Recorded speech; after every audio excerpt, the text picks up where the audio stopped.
Danny Graves, our 120 closer and commish, joining us here on 120 Sports to discuss David Freese off to a good start this season for the Pittsburgh Pirates at the dish and in the field. I don't know if you saw the play he made today in his old yard, Busch Stadium, where he'll never have to pay for a single drink or meal again the rest of his life. Slow chopper down the third base line, and Freezer comes in, barehands it, and gets Greg Garcia at first base. He's hitting .314, which ironically is the area code there in St. Louis, where he became a hero in the 2011 World Series. How much do you think the Cardinals may regret letting him go, and what do you think he's going to provide for the Buccos all season long?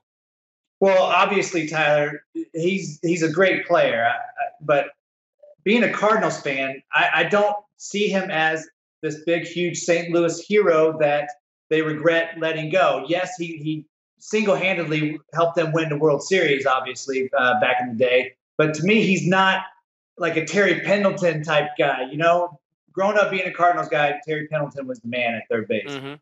When David Freese did what he did, yes, he was great at that time and a hero at that time. But when he went to the Angels and then over to Pittsburgh, he hasn't really been a big-time offensive threat, in my opinion. And I'm so happy for him now that he's off to a great start.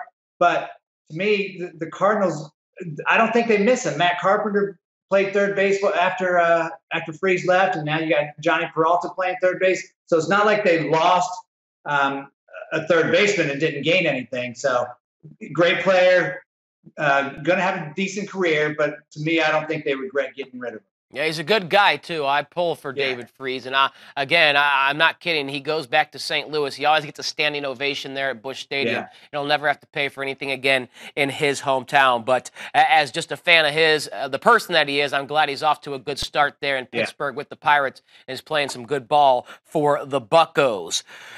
Speaking of shots down the third base line, Greg Garcia was robbed by David Freese there, but in the Cubs-Brewers game on Monday night, Kyle Schwarber did something I think you're going to like, Gravy, sending a bunt down the third base line to beat the shift. We'll talk about that play and how Schwarber may be able to do that at times this year. Just search Kyle Schwarber. That conversation waiting for you on demand.